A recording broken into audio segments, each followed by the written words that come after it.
Sud Radio Berkov dans tous ses états. Le fait du jour. Et c'est la question qui est posée. Avec cet allongement de 62 à 64 ans. When you are 64. Voilà. Et qu'est-ce qui va se passer? Eh ben, il va se passer... Allez, non, ça va barder, on le sait, ça va barder très fortement. Voilà, qu'est-ce qui va se passer? Alors, rapidement, vous le savez, on en a parlé du matin au soir, du soir au matin, à Sud Radio, dans tous les médias. Je rappelle quand même les 8 points à retenir concernant le projet de réforme des retraites, 8 points à retenir. Recul de l'âge légal de départ de 62 à 64 ans. Will you still feel me when I'm 64? Allongement de la durée de cotisation à 43 ans. Création d'une retraite minimum à 85% du SMIC, 1200 € brut. Attention, pas net, brut. Nouveau dispositif sur la carrière longue, départ plus tôt. Meilleure prise en compte de la pénibilité vers une suppression de certains régimes spéciaux. Certains régimes spéciaux, d'autres seront encore là. On ne va pas tout bouleverser comme ça. On n'est pas le pays de la Révolution, on sait, en France. Vers une suppression de certains régimes spéciaux, donc on l'a dit, création d'un index des seniors avec sanction en cas de non-respect. Eh oui, vous n'allez pas fiche tous vos employés à la porte, les PDG, alors qu'ils ont 55 ans. Et il y en a vraiment qui peuvent travailler et on y arrive. L'âge d'annulation de la décote, eh bien, restera à 67 ans. Voilà. Et alors, évidemment, réaction des syndicats, réaction pas seulement des syndicats, mais de beaucoup de gens. De beaucoup de gens parce que, en fait, ce n'est pas seulement, et ça va beaucoup plus loin que la réforme des retraites, le projet de loi. Ça va qu'il y a un ras-le-bol. Parce que ça fait quand même 6 ans que le même gouvernement, le même président est au pouvoir, pratiquement. Et ben voilà. Alors, ils disent, mais il y a beaucoup de choses. Et il y a un malentendu, il y a une fracture, il y a une archipélisation.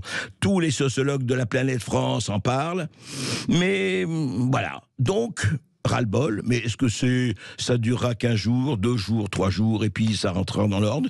Et puis il faut faire les réformes, c'est vrai. Alors, dans le train, dans les transports, dans les aéroports, dans les mairies, dans l'énergie, à l'école, dans les stations de ski, oui, attention à ceux qui seront en haut. Ne montez pas la pente tout de suite, sinon il faudra la remonter, de la descendre, je ne sais pas comment. Donc, voilà.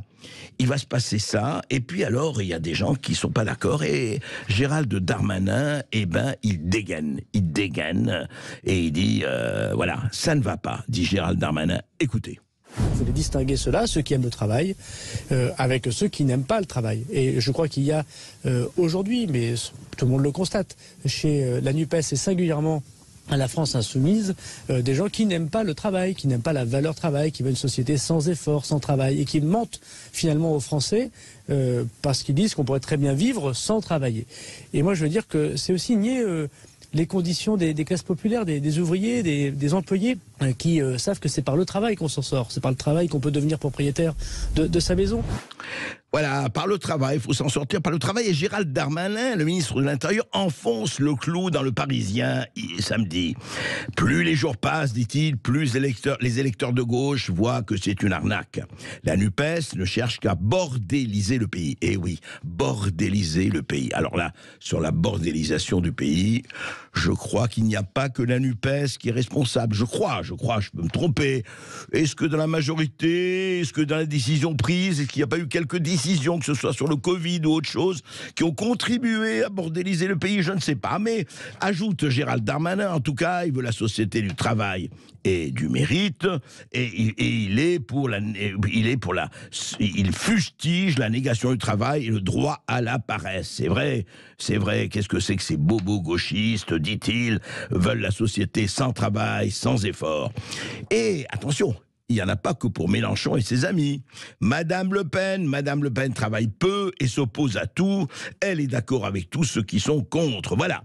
Il fustige partout, sauf, évidemment, le gouvernement, le président, qui ont tout juste, qui ont compris, qui avec courage essayent d'imposer une réforme dont on a besoin. Sinon, effectivement, avec les 3 000 milliards de dettes publiques, avec les impôts déjà très forts, comment va-t-on faire avec un actif sur un retraité? Pratiquement, on est là, on n'est pas loin de ça, avec les bijoux de famille, industriels et autres qui sont partis sans laisser l'adresse, avec une France vendue à la découpe.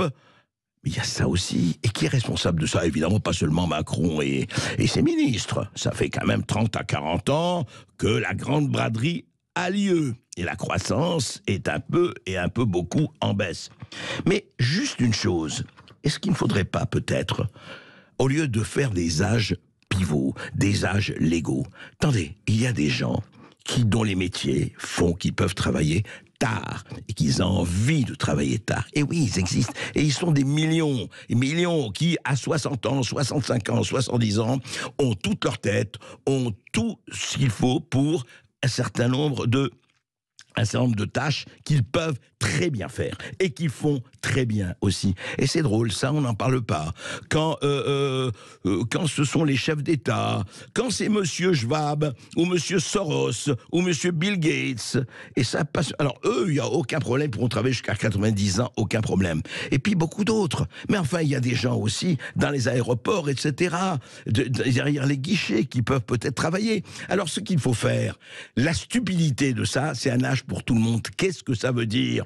Un agriculteur qui travaille comme une bête pour 800 € par mois et qui finit et qui a une semaine de vacances, c'est cela qu'il faudrait effectivement mettre à la retraite un peu plus tôt, avec de vraies indemnités de retraite, avec une vraie retraite, comme les infirmiers, les infirmières, comme un certain nombre de gens, de couvreurs, d'artisans, qui ont des travaux pénibles, pas seulement physiques, mais de stress, les vrais travaux pénibles. Et il y a des millions de Français qui, comme vous le savez, sont dans cette situation. Ceux-là, oui, qu'ils partent à 50, 55 ans, 60 ans, et ça va, parce qu'on n'est plus dans la prime charbon.